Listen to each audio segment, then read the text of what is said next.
This podcast is sponsored by nobody. Hey dudes, welcome to Splat from the Past, the only 80s themed horror sci-fi show where things can get totally radical. Now today I will be welcoming Christina Rumbley. It's funny, when I started listening to LeeAnn Kreischer's podcast um, years ago, I became aware of Christina Rumbley, like in the early years, like at the time when LeeAnn used to come on here. And I am so excited. She is LeeAnn's best friend, or one of her best friends. LeeAnn has a lot of friends. And she has been an actress, a singer, a businesswoman, owning her own company, and now she is a podcaster. She has a podcast called Reinventing Rumbley, and it's on YouTube, and it is awesome. It's a very enjoyable podcast of slice of life conversation, and I am so excited to have Christina on today. Yeah, I mean, her and LeeAnn studied acting together at the Beverly Hills Playhouse. She was in the martial arts movie Blood Revenge. She did an episode of Jag. She had a Spice Girls type pop group called I-5. That's a very tragic story there. Very cautionary tale as well. And she's been a songwriter. I mean, she's done a lot of amazing things. And it's going to be great to have her on today. I've been looking forward to this for a few years now, but let alone a month, since we planned this. And I am just so fucking ecstatic to have Christina Rumbley on. So yeah, here is my interview with Christina Rumbley.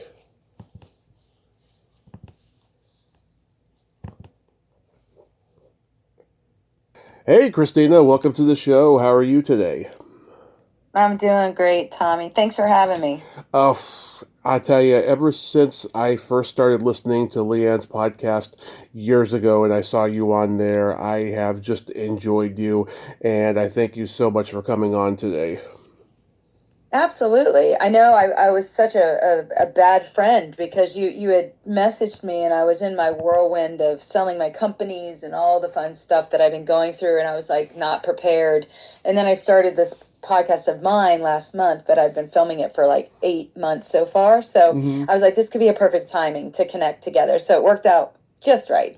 Absolutely, the timing is just perfect. So, Yep, absolutely. going back in time, did you gravitate toward acting and music early on in your childhood? I did actually, Tommy. I was a singer since I was 4. I mean, I've been Wow. singing my whole life. Yeah, I loved singing. I used to sing in the car with my mom. She used to sing Barbra Streisand and the Bee Gees and love songs on the coast when that used to be on. If it still is, I have no idea. But yeah, I used to sing. I sang in church. I sang in the choir in school, and then moved my way up and kept singing. Went to Florida State, was in the African Gospel Choir. I was Wow. dual enrolled at Florida State and FAMU. So it was like an all black college, and I learned so much. It was amazing. And then at Florida State, they had a African gospel choir that I auditioned for. I was like the only white girl, and I loved it. That was my jam. Like that's where I lived and thrived. And then when I left Florida State and graduated pretty quickly, I did it in like 3 years. I Mhm. got a journalism degree, a broadcast journalism degree, but then left and wanted to be famous. Left for LA and never looked back. Well, I guess I did now because I don't live there anymore. But yeah, I went out to LA and waited tables for a long time while I was acting and auditioning and doing groundlings and tried to stand up for a hot second and didn't like that. Felt it was too hard. Yeah. Oh my God. So, um, you studied broadcast journalism. Like, what made you want to do that? It was one of those where you just get it in your brain that you need to go to college, and you go. And I've always been a nerd, a little bit on the other side of me as a nerd. I'm studious, so I never left. Like I went into high school. I left high school with 12 credit hours of college because I dual Mm-hmm. enrolled. So I got credits while I was in high school. So then when I went to Florida State, I was already a year ahead. And I went Mm-hmm. in right at summer and never left. I stayed. I went in the summer. I would work and go to school. I would take like 7 classes per semester. And I don't know, it was just a thing inside me that I felt communications and broadcast journalism really matched my personality, albeit as soon as I got on camera and had to do like journalism, it was a disaster.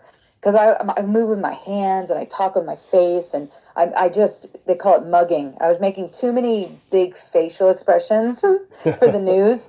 It didn't bode well for me. It wasn't, this is before TikTok times and social media where you could be funny and loud. Yeah. You know, I thought about SNL. I wanted to do potentially something, but I didn't want to move to New York because it was too cold, and I was a Florida girl.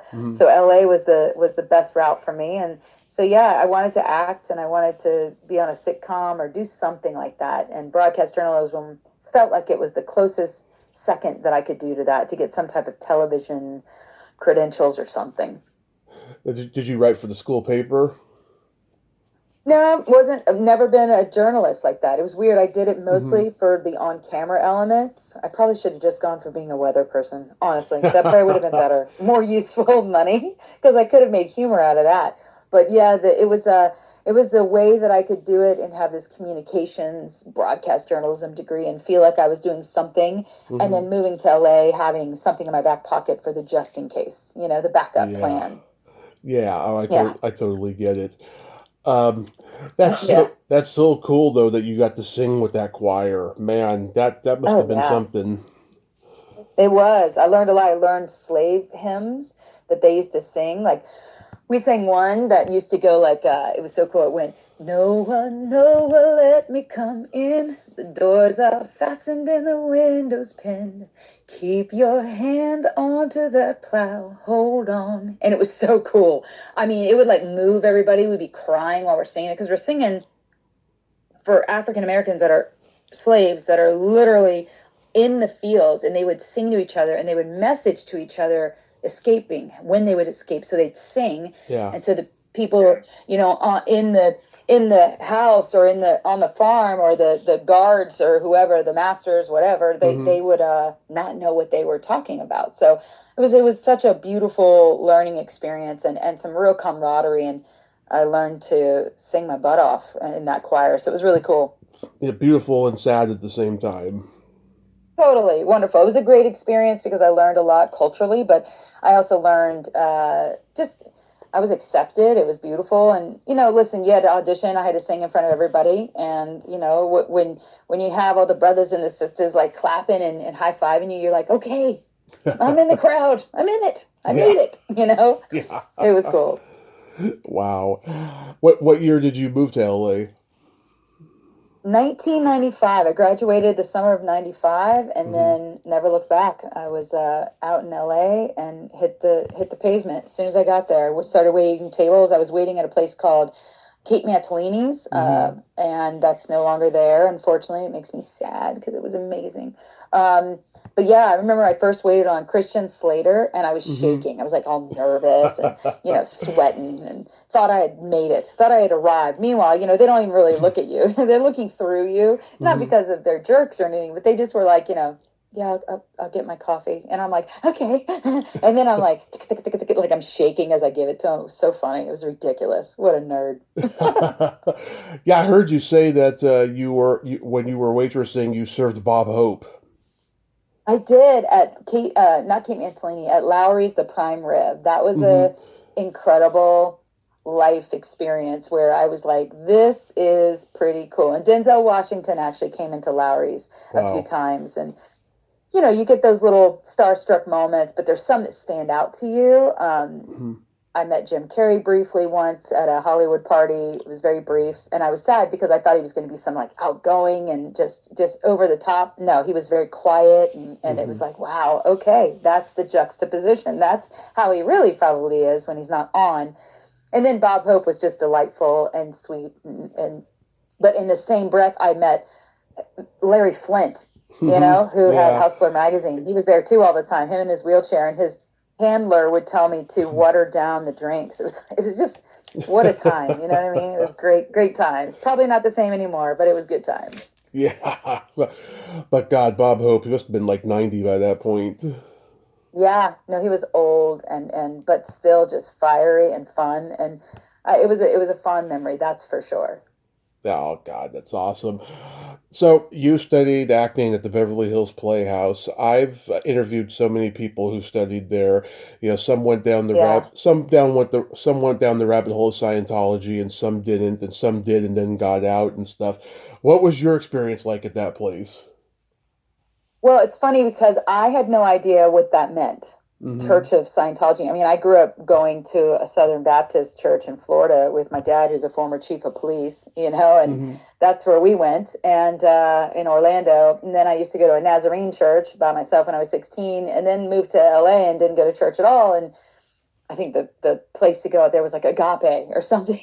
I didn't know what Scientology meant, stood for, so I never really understood it or got influenced by it at all. Milton Casellas, I actually bought a painting of his. I still have it, Mm-hmm. which was interesting because I felt a little pressure to do that. There was definitely some underlying, like, teachings, but I didn't understand that, when they would say scarcity or, you've got people in your family that may be holding you back. And it just, I didn't quite catch any kind of symbolic Scientology things, but it definitely was there. There was an air of it that I found out later, like, oh, that's what that meant. But, Milton Casellas, he wrote a great book called Dreams into Action that worked really well for people that are, out there trying to make it. I think the key for me was I was there a couple years. I got to experience some great acting, was surrounded by some incredible actors who went on to do great things. But for me, I'm in a 140 person class. It was exciting, but you don't get to go on stage that much. Randomly, you would. And it was all dictated by our director and our teacher, who was great, Gloria Gifford. But I know I Gloria. learned a lot. Huh? I know Gloria. She's been on the show twice. Yeah, Gloria Gifford. She was my teacher. She was lovely and she was hard. She kicked our ass, but Yeah. she was really good. And I met LeeAnn and I met at Bellio's Playhouse. So I met her, met some great people in my life. And then LeeAnn and I became close friends after that. And then she waited tables at Lowry's with me and we became best buds. And then I was her maid of honor with her and Bert in their wedding. And we just grew really close and we're still close friends. Yeah, yeah, she's just so awesome. Yeah, I mean, a lot of people who studied at the Beverly Hills Playhouse, they turned me down in the early years and stuff, and then all it took was one person I interviewed. Next thing you know, all those people who said no to me said yes because they were afraid of being sandbagged because I love sci-fi, and there's that whole, Yeah. thing there and weirdness. But no, for the most part, I've had nothing but great experiences with them. I don't even bring up Yeah. Scientology to them, so Yeah. I couldn't even tell you what Scientology is. Like, I I don't never either. knew it, didn't understand it. I didn't get into it. I didn't really even know what it meant when people go, "Oh, that's a Scientology place." I was like, "What?" I would be like, "Huh? I'm just learning acting." But there's those subtle nuances that I started to pick up on, and then eventually I decided that I wanted to actually continue pursuing acting, and but I really wanted to dig into singing again because when you're in LA, you're a dime a dozen. Everyone's an Hmm. actor, and I left thinking I was a big fish in a small pond. Go to Hmm. LA, and now you're just a server.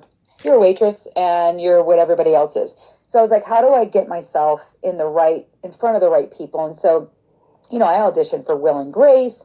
I auditioned for Yeah. all these things, and I would come so close, and you'd kiss it. You'd be so close to it, but just not enough. You were never enough. You're pretty enough. You're not pretty enough. You're skinny enough. You're not skinny enough. You need green eyes. You got blue eyes. You shouldn't be a redhead. Go dark. Cut your hair short. It was just like, who are you? And you're always morphing to other people. So when I auditioned I went backstage west. I was still waiting tables. And there was this audition for this group called Women of the World. It was an all-girl singing group. So I auditioned. I was the first girl there. The guy that was there was kind of a creepy dude. Hmm. He just kind of looked a little disheveled. You're like, yeah, when the hairs go up in the back of your neck, you're like, yeah, maybe not so great.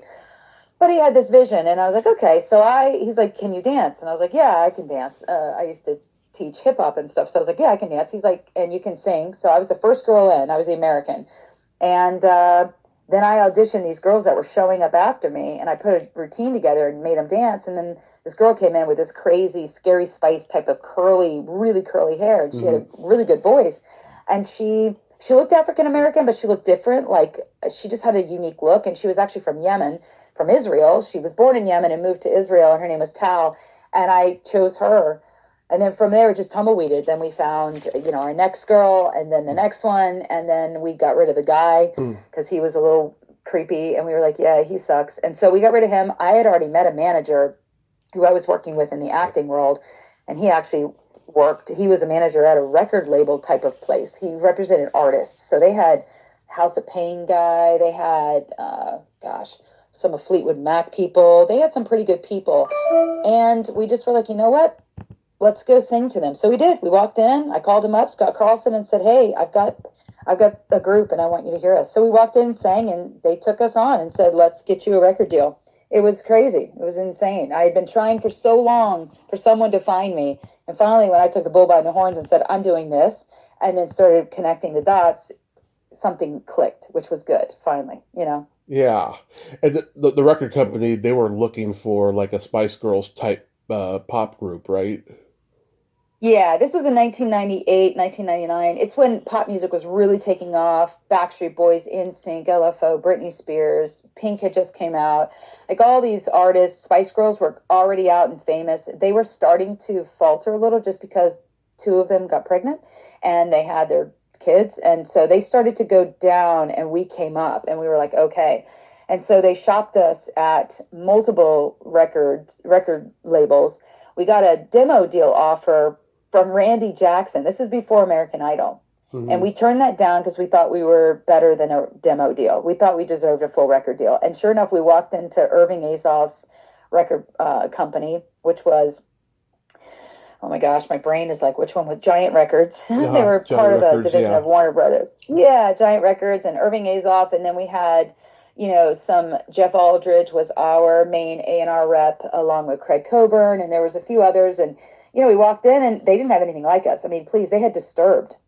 David from Disturbed, he's incredible. We actually got to hang out with him. He came on our tour bus for a little bit. He's a cool, understated, you'd never know this guy with all these tattoos, these not tattoos, but these piercings, and who sings like this raw, Disturbed sings like rah, he's the sweetest, short, little guy, and he's the sweetest, kindest guy I've ever met. I mean, it was shocking. I was like, you're the guy that's singing that? He's like, yeah, so that was the beginning. And then we went on, got signed. Then we met with Ira Ungulator, and he wrote the show Jesse, and he was a writer for Friends.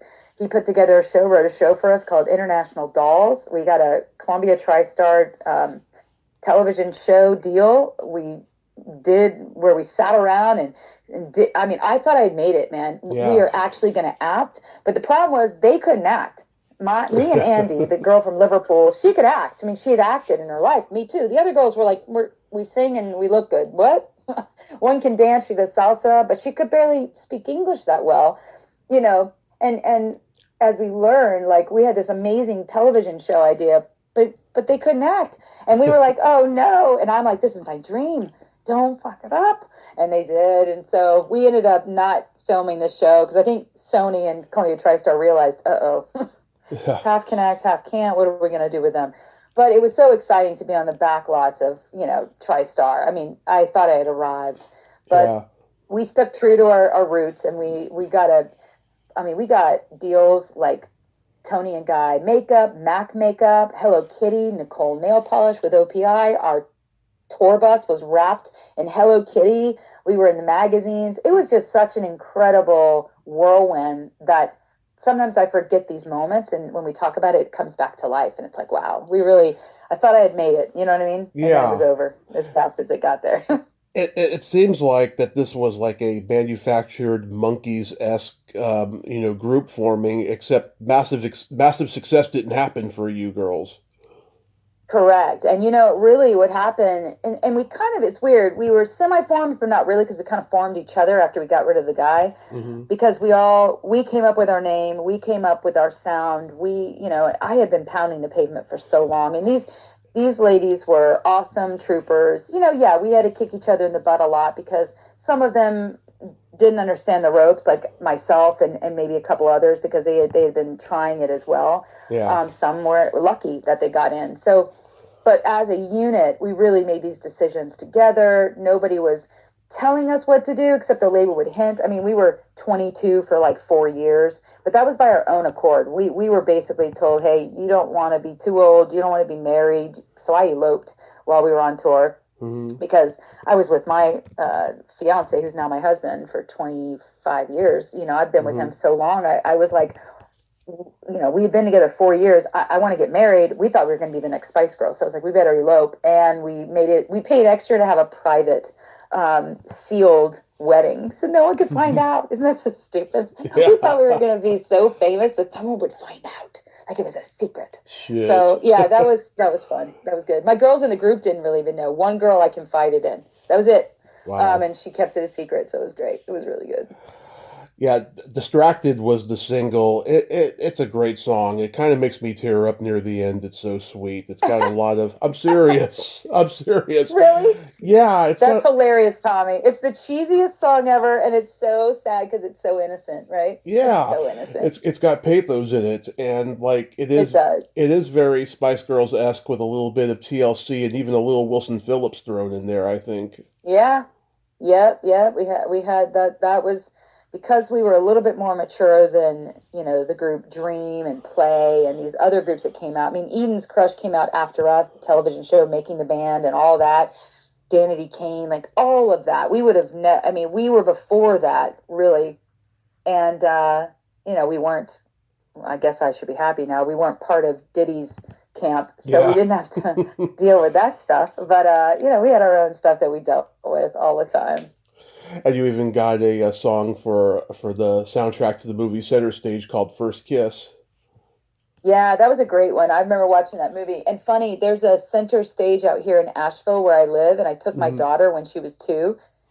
And I see in the background they have this, you know, they have pictures like from a movie. They have the big poster from the movie Center Stage and I-5's down there. And I'm like, wait, that's my First Kiss. That's my song. And when I told the company Center Stage, I heard, they freaked out. They're like, no. I'm like, yeah, that's my song. When they're in the dorm and they play it, they were like, that's you. I'm like, yeah. That was really fun. And what a full circle moment sometimes. You know, you never know when things are going to happen. Like if I was walking in LA, like 5 years after the record we were done, I'm walking in Rite Aid in LA and I hear my voice and I'm like, what am I hearing? And it was our song playing on the satellite radio. I don't know. They must've been playing like 2000s or something. And I was like, you know, what do? Do I turn around and tell people that's me? And no one cares. It's LA. No one cares. But I had that moment of like, that's me. That's my voice. There's a couple moments in my life where I heard myself on the radio and you freak out a little bit, but you're usually always alone. That's the catch. You're alone, and that sucks because you're experiencing, you know, this moment, and you have to turn around and look around you, and no one cares. It's very humbling. You kind of need to take it in, you know, just yourself at first, and then you can share it with other people, you know? Totally. 100%. And you girls got to go on tour, and you were sponsored by Hello Kitty, which you called it the Pussy Bus. We did. Yeah, we did. Because it was like, hey, we had this big Hello Kitty Sanrio, and the guys called it the Pussy Bus, which was hilarious. Because it's 5 women from all over the world, and we're adult women. We're not like 15. So we're like in our early, mid to late 20s. And we're on this tour bus with these 15, 16, 17-year-old, you know, no strings attached to it NSYNC. All the fans are like 9 to 16.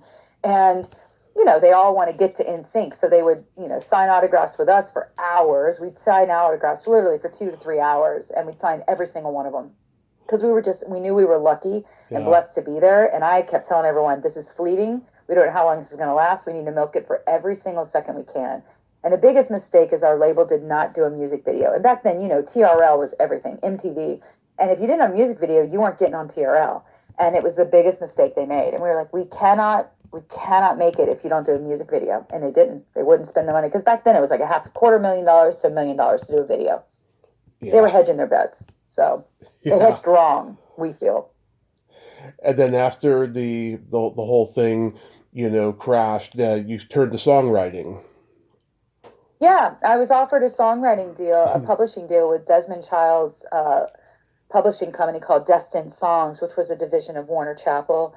And it was wonderful. I mean, it was something that made sense. I was basically the lead singer of our group. And that's because I had the right diction, like I speak English perfectly. Mm-hmm. So it was like, it made sense. My voice sounded more geared towards our demographic, and the producers would pick me, and I could do all the harmonies. But the other girls, Tal sang a lot of the leads with me, but they called me the lead singer, even though, the girls didn't like that much, but it's just the truth. And it made sense because my diction was right.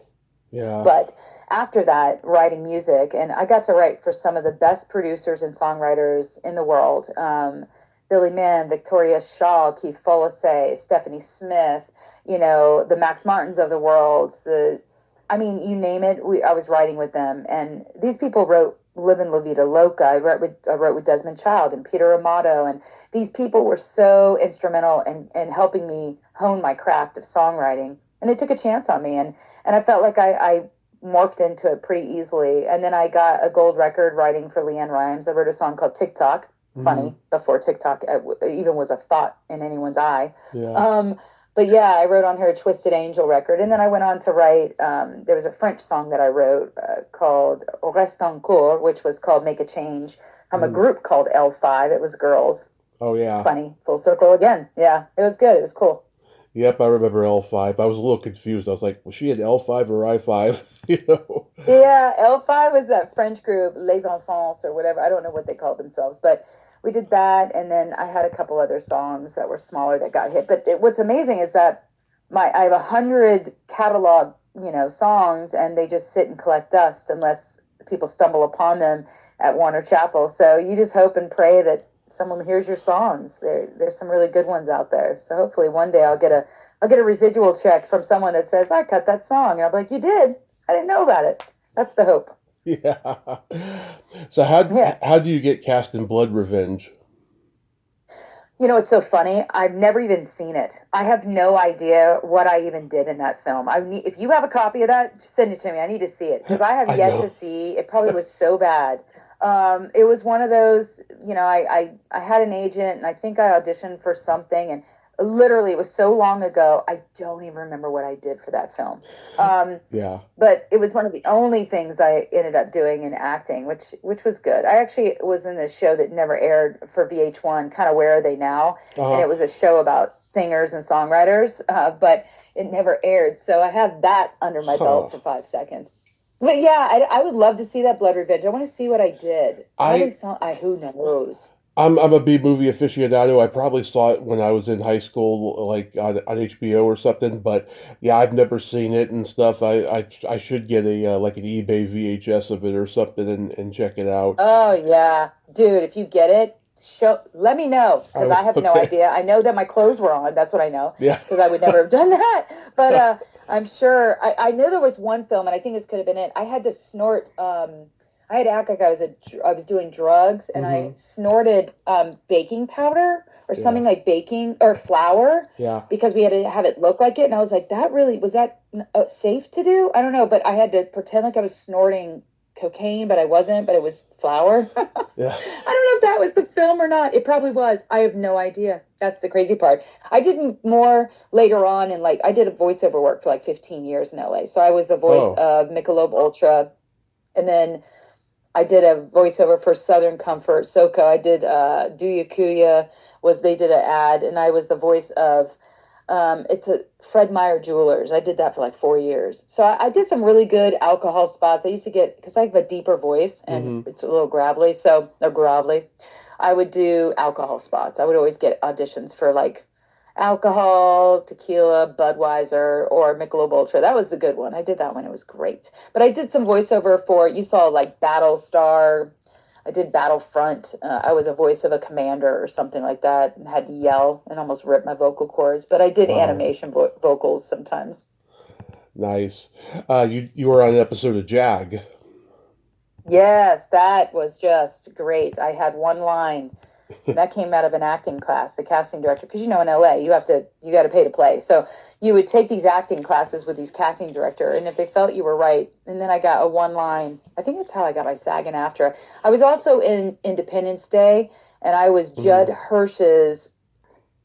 I was the I was the extra that he followed, and I was dressed as a Marine. And I remember there were real Marines on the set with Will Smith and stuff. Like they had hired real Marines. Mm-hmm. So because I was wearing a Marine costume and they had like things on my, I guess, whatever your ranking is, I Yeah. had Marines saluting me and I had no idea why. I was like, what are they doing? Why are they doing that? And someone said, well, you're wearing your outfit has these little markings showing that you're a commander or something. And I started laughing. I was like, this is ridiculous. I look like a Marine. Okay, good. That's note to casting. I guess I'm a cop and a Marine.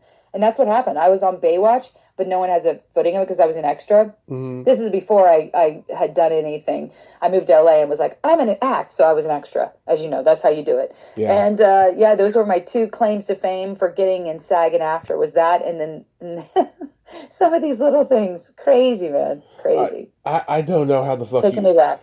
Yeah, I don't know how the fuck you couldn't get arrested in acting because you could have easily have been a smart ass friend on a sitcom because you are so Totally. funny. So funny. Oh, thank you. That's Yeah. that's what I wanted. I wanted to be. I actually really wanted to be Grace on Will and Grace, Yeah. but Deborah Messing, who is a lovely person, she had some more work under her belt. She was in a more serious show, a science show, like science fiction kind of show. I think Yeah. prior to that. But yeah, I really wanted to get on a sitcom.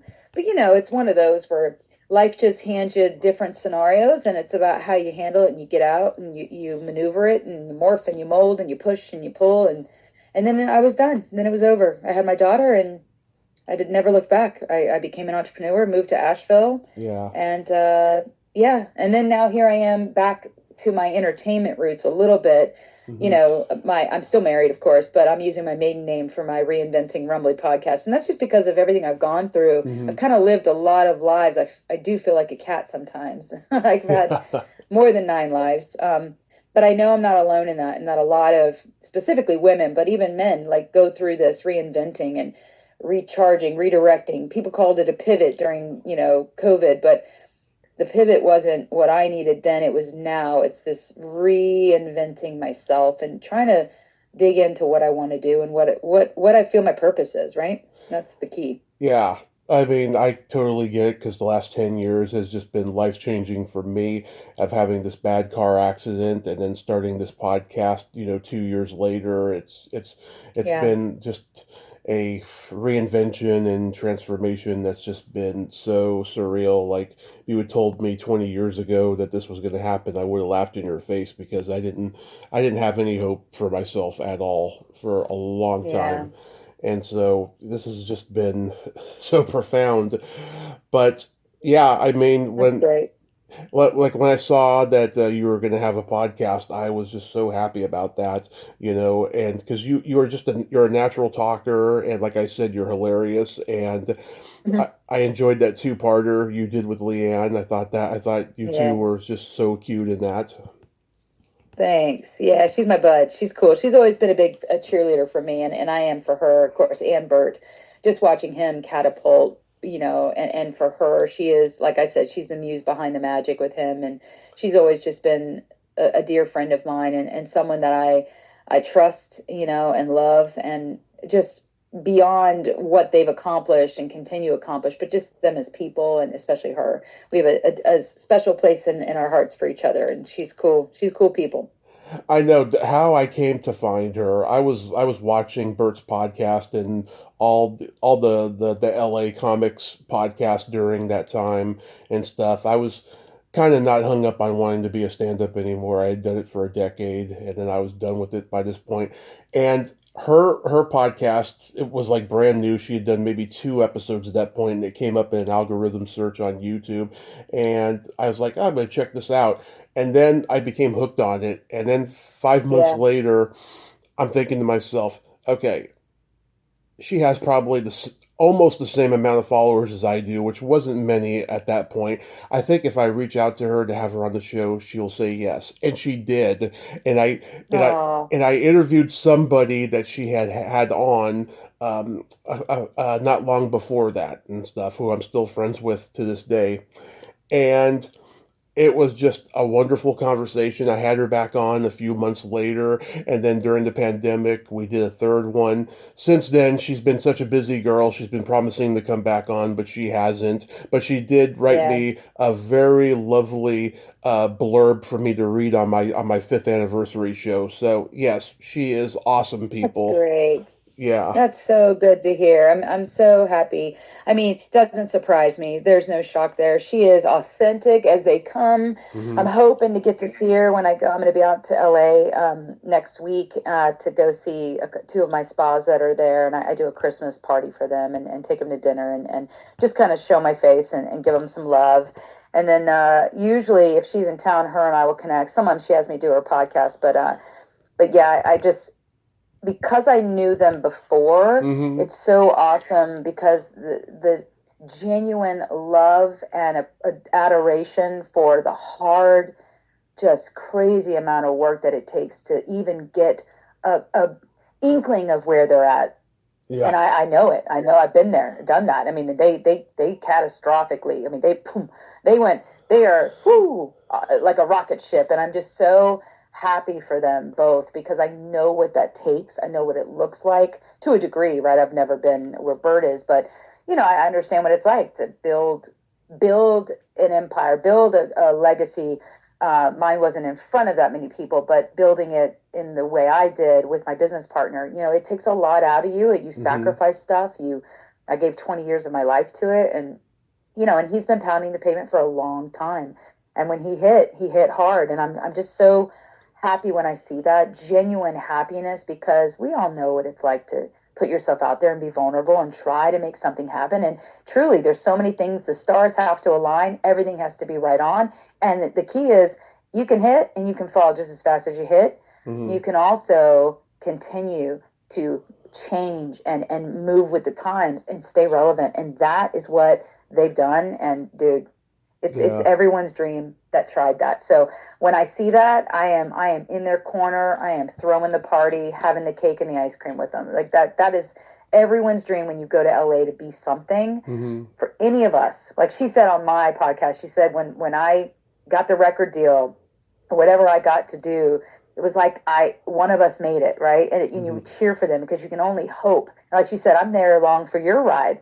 So she's just been she is a girl's girl. Like Yes. she's that chick. Yeah. Yeah. Yeah. Rock star. Love her. And I had her friend Kirsten on twice, and Yeah. I'm supposed to do another one with her soon. Yeah, I almost met Bert one time at the Comedy Store. Me and my mom were in LA for a week, and we went to the Yeah. Comedy Store one night, and she had a little too much to drink, and she was heckling comics, and I was really embarrassed, you know. Oh no. And after Bert was done on stage, which he killed, I was gonna go introduce myself and say, "Hey, I know your wife. She's been on my podcast a couple of times," and I didn't get to do it because he left and everything. I was so Oh. disappointed. Yeah, but Oh. I did get to have an interaction with Harlan Williams, like on the way to the bathroom, because my mom had Oh, heckled cool. him, and he was very Oh very shit. nice and very very funny, and at least I had that, you know. You did, and yeah, good old mom's trying to ruin you. Yeah. That's funny. Moms, you're not allowed to come anymore, mom. Yeah. Yeah, I got you. It My was, mom would probably do it. My mom wouldn't get drunk, shouldn't drink, but my mom would be like, knowing my mom, she'd be the one laughing very loud and going and looking around, making sure everyone knows she was laughing. That's what my yes. mom would do. Yes. Yeah. I haven't watched this week's episode yet. Are you going to have more people on? Yeah, the hard part when you're new, as you know, is getting Yeah. people to come in because mine's on camera, and I have a very small little studio in my office, and it's interesting. I get more views of me when I'm by myself right now. So I have a Hmm. couple. I've got my daughter who did an episode, and she has autism. So Yeah. having her, she's 21. So having her on is really great because it's bringing light to. I mean, one in what 20 something kids have it. So just talking in a realistic to show moms and maybe dads what 21 with a kid who's on the spectrum can look like. That was Hmm. important for me to show. It's part of our lives and has been part of our lives for a long time. But I my business partner comes on, and we're talking business strategy and talking about what it was like to sell our companies and the ride that we took together for almost 20 years. mhm. That's really fun. And then Andy from my pop group, she's on it. And so we've a part one and part two of her. So slow and steady when it comes to that. I haven't had anybody else on just yet after LeeAnn's. So we'll see. I'm excited. I'm going to start. I mean, everything's about AI, right? Mhm. So me and ChatGPT, I call her Chatty. Her and I are best friends, and she and I've had her from the beginning of the podcast when all this stuff was going on with me and my life and change and all the yummy ups and downs, and then perimenopause and menopause. Let's just pepper that in for size. That's always fun. Yeah. So with all that, I've been asking her, like I have 612 subscribers now in less than a month. It's actually almost a month tomorrow. And it's like, you're killing it. You're in the top 5% of brand new channels. So then I'm like, hey, Chatty, do not kiss my butt. Be very unbiased, whatever. So then it's like, okay, here's an unbiased view. You've had 32,000 views over, a month, and that's great. And the trajectory is showing you're going to hit. So I feel like we're on our way, right? In a month in, we're nearing getting near 1,000 subscribers and 30,000 total views of the shorts and all of that. So I'm excited. It's a world I didn't know. Bert told me a long time ago I should have done a podcast. He said, you should have never left LA and you should have done a podcast and you'd be famous more than you can know. And I was like, well, I didn't. So here we are. So Yeah. I'm hoping that I can at least make some people laugh. My goal is I'd like to be motivationally speaking. I'm starting a book and coaching people through reinventing themselves and what it looks like, whether it's business coaching, life coach. That whole reinvention aspect is very important because I think people sometimes just need to bounce some ideas off people. And I've lived, like I said, like a cat, like 9 lives, maybe 1,000 lives. I feel like that. And I've lived in many different areas where a lot of people choose one lane. I've had like 10.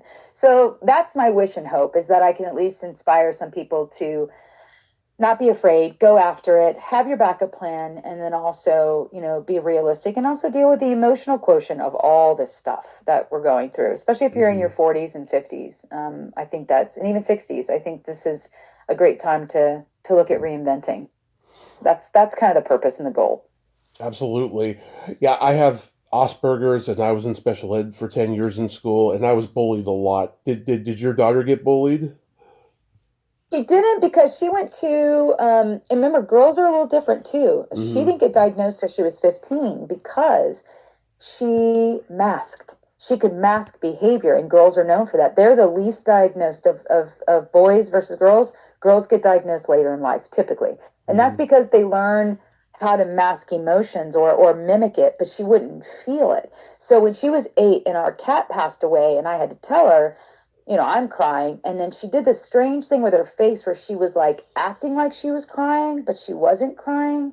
And I looked at her, and of course my first thought was, oh no, she could be a psychopath. Like, what is this? Like, she looked like a murderer, like Ted Bundy on steroids, because she just looked crazy. And I said, hey, real quick, why are you acting like you're crying, but you're not shedding a tear, but I know you're sad? She says, because I don't know what my face is supposed to do. And that should have been a humdinger for me, but I didn't know that at the time. Fast forward 6 years later, she starts going through being a teenager and she's feeling depressed and she's circling the drain, feeling like she doesn't understand social cues. And so we start talking and she says, I feel like I'm disintegrating. And I was like, wow, that's a very strong word, and it scared me. So I went and got her therapy, and the therapist and her teacher said, have you ever had her tested for autism? And that's what started the journey. And sure enough, her therapist was like, she definitely has it. Then we took her to a specialist. Yep, she's autistic, and she has Asperger's. Back then, they said Asperger's. Yeah. Now it's ASD because, he was tied to the Nazis. And so they're like, don't say that. Yeah. But I'm like, well, that's all we knew. It was Asperger's. That's what we know, And when I'd see Elon Musk, I'd be like, Avery, you're kind of similar, not to him completely, but she's very monotone sometimes. She is very literal, and she doesn't pick up on a lot of social cues. She can't really read the room. So it's been a journey, to say the least, but it's wonderful watching her develop and grow in her own way. And she struggles, and she definitely communicates, but we talk like almost every day or every other day. And I'm now gone from mom to I'm coach. and I coach her, and then eventually I'll be her mentor. And that's the hope. That's the only thing you can hope for your kids, is that you can have that kind of relationship. And that's ours. And I for her, autism has, peeked its ugly head sometimes, and it is ugly sometimes for her. But it's her. She doesn't know anything different. And she even says she has no idea what normal feels like. So yeah, I understand if you talk about yourself having Asperger's or ASD, it's a challenge. And she didn't get bullied, I think, because of her school. She went to like a specialty, like engineering type of school. It was a STEM school. Mm-hmm. Everyone there probably had autism. And even in her college at Savannah College of Art and Design, mm-hmm. and that's where Isla goes also. They don't know each other that well, but it's just interesting because a lot of the kids in her school, she said probably 40% are autistic. It makes sense. They're in animation, they're in design, and all of those skills of art. So pretty cool. Yeah, my mom grew up dyslexic, and she was heavy, and she got teased a lot by other girls, like a lot. Sure. So she started dancing to lose weight, and she wanted to be like Juliet Prowse. She loved her. She watched her on the Ed Sullivan Show. I had Juliet Prowse's niece on recently because she wrote a book about her. And so girls are different, but sometimes they even get teased, probably worse, and especially on the internet now. With what goes on in the internet, it's probably much worse now. It is. And listen, I was a drill sergeant, right? Like I kept her off. She wasn't allowed on social. She didn't have Instagram or anything until she was like 15, and that was because she was doing art, mm-hmm. and she felt disconnect. She wanted to make friends, and she didn't have a lot of friends. She was definitely socially awkward sometimes, but she had a little small group of friends, and she's a solo kind of friend girl too. Yeah. She would put her eggs in one basket, kids growing up, but she never really got bullied. I never remember her coming home crying. She was more depressed or sad because she just didn't feel like she fit in, but yet she didn't get bullied. And honestly, it's probably better that she didn't, because if she'd gotten bullied, I'd probably go to jail because I ended up beating up a kid. That would have happened, because I'm such a helicopter parent. Mm-hmm. She's my only kid, and I'll be damned if someone's going to make fun of her or put their hands on her. They'd have to put their hands on me. And I'm that kind of mom. Like I'm that aggressive. There's no way that would have happened. And I think people knew that.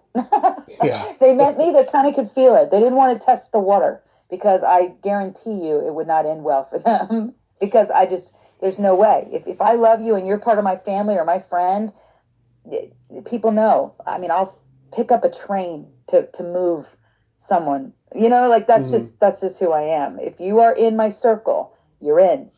So don't mess with them, because I will come at you hard. Pretty much.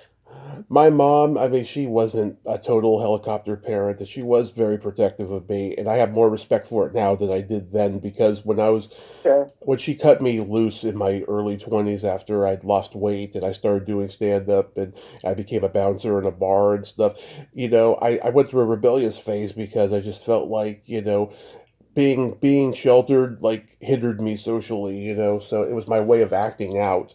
But after all I've been through and stuff, and hosting this podcast and learning so much about life and stuff, I have nothing but respect for her doing that. I think it was the best thing in hindsight.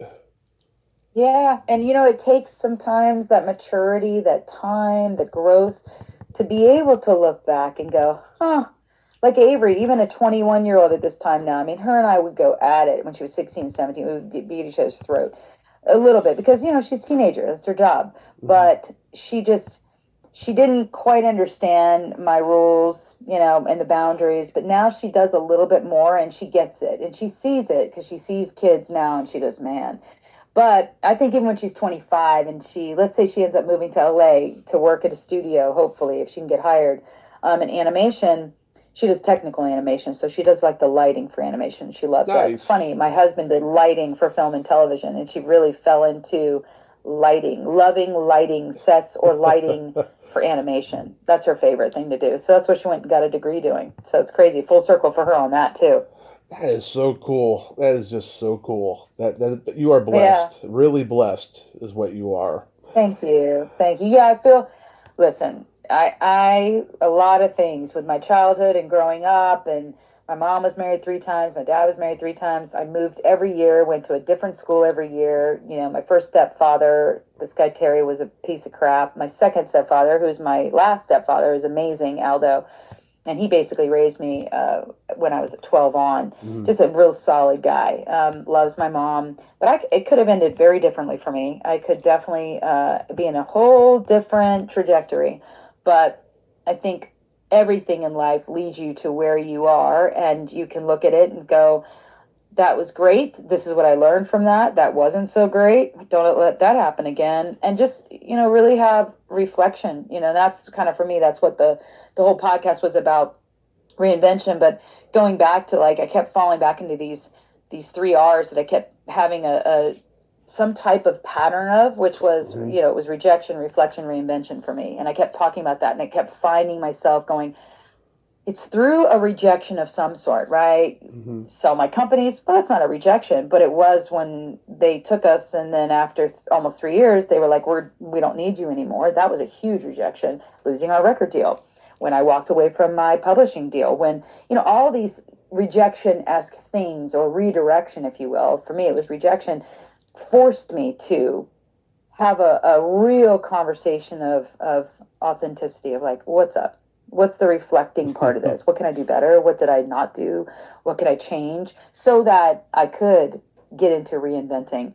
Because for me, if I didn't follow that pattern, I would repeat a cycle. And I don't want to do that. Who wants to I don't want to live in infinity circle where you just keep doing the same thing over, which defines insanity, right? Mm-hmm. So I didn't want to do that and live it over and over. So that's been interesting, walking through that. And I hope that it can help other people. Maybe they can identify it and start looking at their own next step and where they're going, because that's what I think is important, that you can keep moving. Doesn't mean you ignore what happened. You don't ignore what got you there and where you are now. But I think it's important. You have to have your eye on the prize, and what is that next step for me? Don't know exactly yet, but I know that I can see it. I can see the light at the tunnel. It's right there. I can feel it. It's glimmering. I'm like, okay, I see you now. I couldn't see it for a while, but now I can see it. Yeah. Don't know exactly what it stands for, but it's coming. It's getting clear, like a kaleidoscope. When you kind of get into focus, it shows itself. I feel like that's kind of where I'm at. That's so wonderful. And how's your PCOS these days? It's good. It's PCOS is interesting. 1 in 6 women have it statistically. I think that's probably even getting worse, I'm assuming, just with endocrine disruptors and plastics and all this stuff. And I'm not very woo-woo. I don't go deep into the magic hole of that, but it's manageable. I'm not trying to have any children, thank God. I'm done with that world. Yeah. So when you start getting into menopause, it changes. But I'm hopeful that my experience and my stories of having PCOS, how I was diagnosed, what to look out for, what it was like having a child, and then, trying to have another child and not working, and why we chose to stop, and, just that life experience, because it's a big doozy for especially women that go through it. It's a lot to take on, and I didn't know that was my course. I didn't know at 28 that I was going to get diagnosed with this, and then what would happen beyond that. And so you live and you learn, and then the internet comes out, and then you can learn more, good or bad, so, but it's under control, and as long as I don't grow a beard, and if I do, there's methods you can get rid of that, so I'm good. I was diagnosed with type 2 diabetes in 2022, and I knew I was going to get it because it's a family tradition on my mom's side. Sure. I'm in a diet program, and I'm taking Manjaro shots, and I'm dropping weight. And Right. I'm feeling so damn good about it, but it was tough. Oh, that's so good. It is tough. I hate it. I lost 70 pounds over. Lost it in a year. I take Saxenda, which is a daily injection, but I do maintenance. I've done it for 6 years. It's a 0.6 milliliters daily injection. And, I never was diagnosed with diabetes, but I was pre-diabetic when I had I thought I had gestational diabetes, but I failed the first test, passed it when I was pregnant with Avery. Mm-hmm. But when you have an insulin, an insulin type of issue, it can show up as predispositioned as diabetes. For me, with Saxenda, which is a liraglutide, not a semaglutide, they're basically the same. But what you take is a semaglutide, mine's liraglutide, and mine's daily. And it helps keep it at bay. I'm 136 pounds now versus 207 when I had Avery. And then at one point 6 years ago, I hit 203 because I was just creeping up after I had her. I could not lose weight. And every year I gained 5 to 7 pounds, no matter what I did. I was working out with a trainer 3 days a week. I had a chef for a while. I mean, I know that sounds crazy, first world problems, but whatever. I was busy and traveling a lot, and I chose that.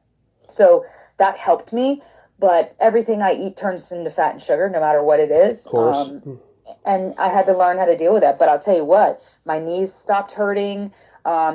I still get migraines because they're hormonal, but, you know, it definitely helped my body. Now, I lost a lot of muscle mass, and now with LeeAnn pushing me, I started working out again, which I finally did. I did the Reinvention Rumbley Challenge, and I am working out. I did it 3 days last week. I did it 3 days this week. I'm in so much pain because I'm so sore, but I'm taking it easy. But I think that's the key, making sure you don't lose too much muscle, because as we get older, it's becoming a problem. Your bones start to break, so you got to have that muscle to hold them together. So she's right. LeeAnn kicked my ass again, and I'm doing it. I don't want to. I hate it. I know doing it. I know she did that in our third episode. You know, at the end she was like, "And don't forget, Tommy. You know, think about your health. You know, go out walking. You know, all that stuff." Yeah. She's an advocate. I sent her a picture of me in Target finding my little outfit that I was going to buy, because she was like, "Get the outfit, get the shoes." So I went and filmed me at Target on TikTok and was like, "Well, you know, I got to at least make it fun or I won't do it." So I'm doing it, even though I hate it, but I will do it. I do it. I'm doing it and hate it. I'm curious, what's your favorite movie of all time? You know what? There's two. I'm never a person that can just do one. Two. Same one, here. The Notebook. The Notebook. I'm a hopeless romantic. My husband cried watching it, and he's not a crier. And I was like, that is one of the best movies I've ever seen, because it surprises you at the end. And beautiful, beautiful story. I love watching people love, and great. And then, honestly, a funny one that we watch every Christmas Eve, no matter what, for our daughter, Elf. Yeah. Oh, yeah. Great. I've seen it so much, I can literally quote it. Talladega Nights is up there too. God, I can't. I can't pick one. That's the ADD in me, I'm sure. I'm like, I can't pick one, I'll pick three. There you go. Those are them. One romantic, two funnies. Both Will Ferrell in the two. So you can tell I love Will Ferrell too. He's one of my favorites. Oh, he's great. Yeah, I mean, Back to the Future is my favorite movie of all time, and that's a good one. I have a whole top 10 list, and top 100 for that matter, that's unnumbered, of just movies. I have over 2,000 movies in my personal collection. It's so hard to, pin one down, and I just totally. I just thought of it. Oh my God, I just thought of another one. The Gladiator, gotta have action. Gladiator. So I just gotta say genre. Humor, Gladiator, to me, the first one. Second one, horrific, terrible, horrible, burn it to the ground. Denzel, I love you. You didn't even have an English accent in it. What's wrong? I can't. But I will tell you, Gladiator, Russell Crowe in that, to me, was some of his best work. It is the best action. God, it's great. It's one of my favorites. Forgot that one. Yeah, love it. Yeah. Don't even get me started. I'll keep going down more. I love Elizabeth. One of my favorite movies, because I like those type of movies. I like those that take you back, because the costumes, the outfits, the decor, can't even believe they pull that off in a studio or in a real castle. It's incredible. Love it. Yeah. My go-to holiday movies are like the original Miracle on 34th Street. Oh, yeah. Those are classics. Love the classics. Christmas Vacation, Christmas Story, and Bad Santa.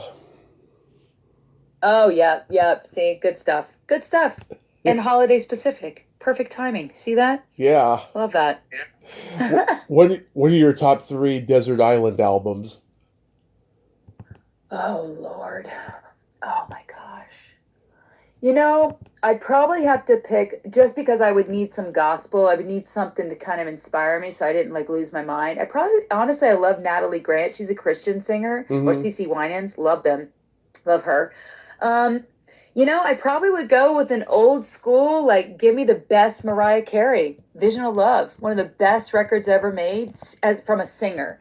As a singer, I'm a huge Carrie Underwood fan, but then, it's going to sound crazy. I actually used to love, this is going to really take you back. I used to love, when I was a kid, Alda Nova. Oh, Life yes. is like a fantasy. Life is just a fantasy, a fantasy boy. Yeah, I love Alda Nova. Yeah, and Ball and Chain. Yep. Love feels like ball and chain. Blood on the Oh, Bricks. so good. That's a Bon Jovi Yes. produced album. Blood on the Bricks. Yeah, I love Aldo Nova. Oh yeah. Yeah, but then I liked Adam Ant. Adamant. Friend or foe. Ta, ta, ta. And I Goody mean, like, good, so goody my goody two music shoes. growing up, Yeah. yeah, don't drink, don't smoke. What do you do? Yeah. It's so good. But but I like that. But I also like Tupac. And Yep. I'll have to get down with some Biggie. And oh, don't get me started on some old like 95 South Florida hip hop dancing because I love that stuff. Takes me back to when I was in high school and college. So again, I can't pick it because I would be all over the place. I'd be like, I need the whole shuffle. Like I would just say, give me an iPod or my phone, and I would have to listen to that. And it's all over the place, you know? Yeah. My dad had a rock band when I was a kid, and he had everything on vinyl. Everything. Beach Boys. Oh, nice. Beach Boys, Rolling Stones, Beatles, Carole King's Tapestry, Frank Zappa, Captain Beefheart, all the stuff. Nice, nice. Yep, yep. But I also liked Foreigner. Yep. Foreigner Tupac's too. Hero. God, Yep. some of the best singing for a rock band, but like a pop rock. Oh my gosh, Foreigner, he still can sing great. Yes. And of course, don't get me going with Journey. I mean, I Oh. can't. Steve Perry, the hands down. I go with singers. Like I tend to like Barbara Streisand. I like people that can sing. So I tend to always like music. It's either that or like something where they're not singing at all, and it's either rap or it's like something silly. You know, like Too Legit, like a little MC Hammer, like Yep. that kind of stuff. Or I go all the way to Whitney Houston and it's singing stuff that's incredible. Or Carrie Underwood, you know, just something that Yeah. can sing, someone. I'm a Bay Area boy, Yeah. so I love Journey, and I saw them live in 2014 with the new guy, and Steve Miller opened, and Neil Schon came on stage, and him and Steve Miller jammed, and they did like different medleys on acoustic guitar, and they did Stairway to Heaven. It was so priceless, I'll tell you. Nice, nice. That's good stuff. Yeah, see, I like that. That kind of stuff. It's good. It's good. But I could get down with a Dan Fogelberg song. Oh Old Maiden yeah. Tide. I mean, I could tear it up. Tear it up. Yeah. So it's I would say eclectic, but kind of not. I'm just more of that singer-songwriter, you know. Yeah. But I'm not listening to Jewel all day or Sheryl Crow. Love them, but I'm just like I like a little bit more production sometimes than that. But I'm down with just a guitar and someone's vocals. If they've got a good singing voice, you can sing a cappella to me, and I'll cry just as the same. You know, I love it. I mean, my top three Desert Island albums that I think they're the best debut albums in rock history: The Doors, Van Halen, and The Go-Go's Beauty and the Beat. I think those are Nice. the best. You know, and Yeah, the Go-Go's. Jimi Hendrix's first Oh album yeah. too. I mean, those are just Oh yeah. masterpieces. Well, I mean, if we're going there, the Beatles. I can't. I mean, some of the best music ever written were the Beatles, Rolling Stones, all the people that have longevity. But you know, I sang with Ozzy Osbourne and had some amazing moments with him. And I wasn't listening to his music. It wasn't my style, but some of his stuff was incredible. Coming Home, like just some great music. He was a great writer and producer and an entertainer. He was really talented. He was a cool dude. I saw the picture with you and Ozzy, and I was going to ask you about that. Like, yeah, I mean, what he was a one of a kind. He was enigmatic, Totally. and yet just everyone loved him. Yeah, absolutely. And until his last breath, honestly, he's what you see is what you get, is what I felt. I didn't know him that well, but I did get some moments in time, and I'm so grateful for those, because now looking back, I have some memories to hold dear and share with people, and I think that really was very special for me personally. Yeah, and I'm sure as time goes on, we'll hear more and more about him from his family and stuff that the Yeah. public didn't know, you know. So Probably, yeah. So real quick, we got to play by Secret Silly Game. This is a Okay. series of silly slumber party questions. It's no win or lose, just pure Okay. fun. And how the game works, Christina, is I ask you the question, you answer it, and then you ask me that exact same question, and I answer it. And feel free to comment Okay. on the answers because they might be funny. Okay. Christina, are you ticklish? Depends. Tommy, are you ticklish? Yes. Are you ticklish? Very ticklish. Yes, where? The soles of my feet. around my belly button and my shoulder blades, places like that. Your shoulder blades? Oh yeah, underneath. That's oh, under. Well, yeah. I Yeah. can see that. You know what it is? I don't allow anyone to tickle me. Hmm. I'm not that girl. If you get your hands that close to tickle me, there could be some punches thrown. Like I'm not one of those. Not aggressive, but just like, hey, get your hands off me. Like I don't even. So I couldn't even tell you where I'm ticklish because I won't allow it to go there. Yeah. I know I'm ticklish, but I won't allow it to go there, so I can't tell you where. Yeah. Does that make sense? Yeah. Yeah. It does. Is your belly button an innie or an outie? I'm an innie. I think Audis, bless your hearts, but it's a little gross, but I get it. But there's nothing you can do about it. But yeah, it's kind of gross. Are you? What are you? I'm also an innie. Okay, bless your heart. You will stay talking then. No, I'm just kidding. No shame for the Audis. Good luck. I will get that fixed. I went on a date with a girl once in my 20s. She told me that if I had a doorknob Audi, it would be a deal breaker. And I lifted up my shirt and showed her what I had, and she got this big old sigh of relief. And still, she didn't want to see. And still, she did not want to see me again after that. She didn't feel a spark between us. Oh no! And you're like, it was the damn belly button. Maybe yours was too innie. She Maybe. wanted a halfer. Who knows? I don't know, but I tell that story a lot because it's pretty funny.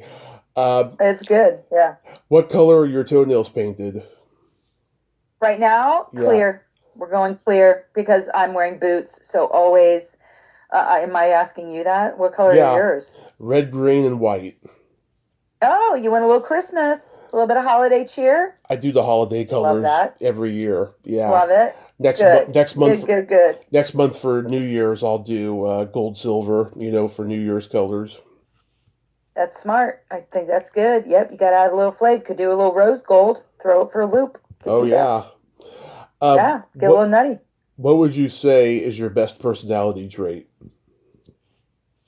I would say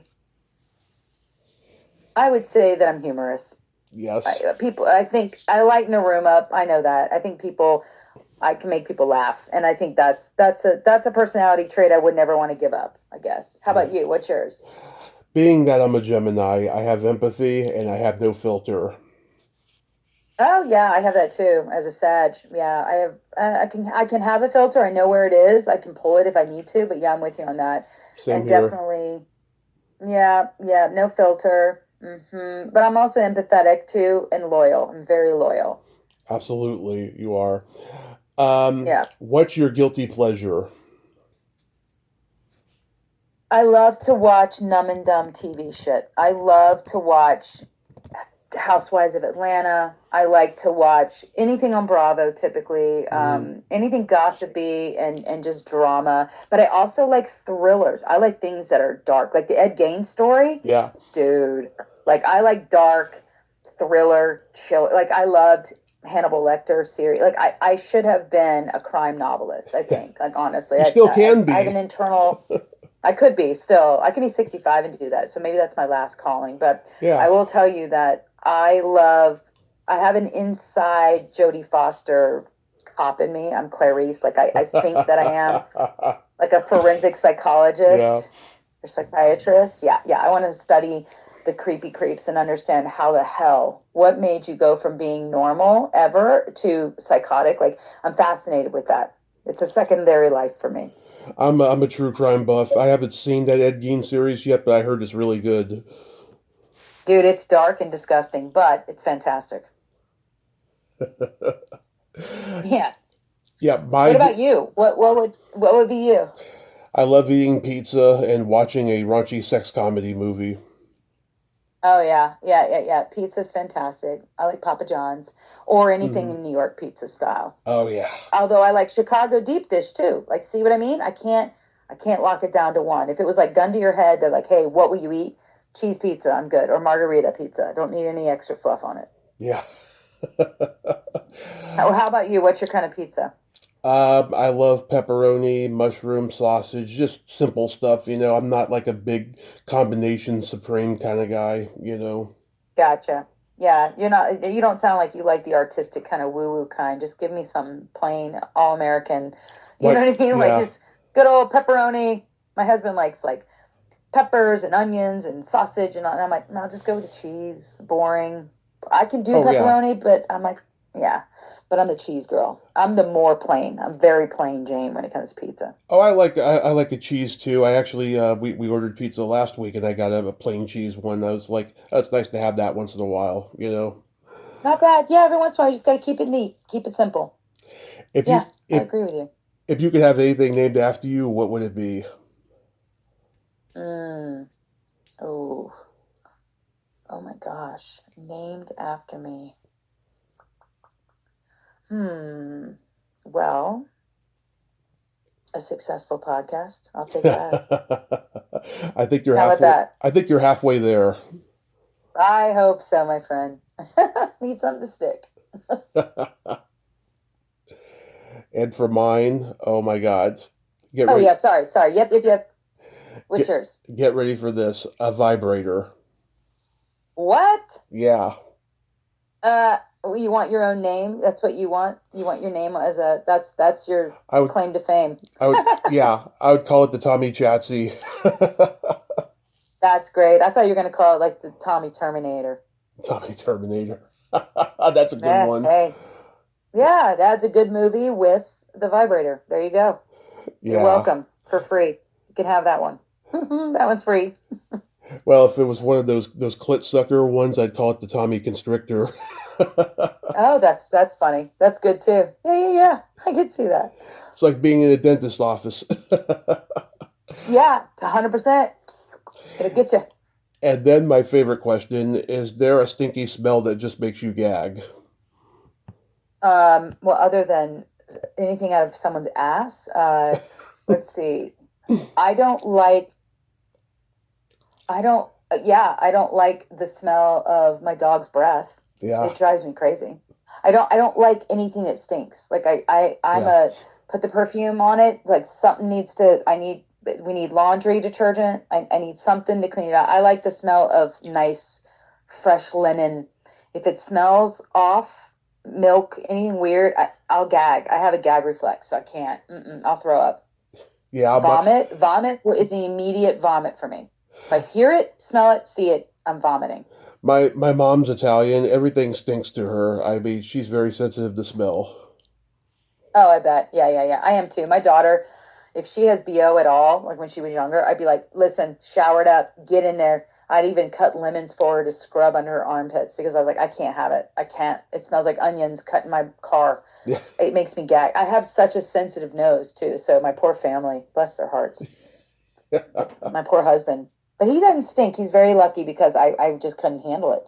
Mm-hmm. I'd be like, you need to be dunked and marinated at all times in something like a aromatherapy bath at all times. You know, so he's pretty good. As a dude, he smells pretty good. His pheromones work. What's yours? What's a smell that you can't handle? Either farts or feet. Yeah, because those are just gross. I mean, all of it, gross. Nothing to do with it. As far away as I can from it all. Pheromones. That's my stance. Yeah, pheromones. Nope, that's just funk. I can't. I'll throw up.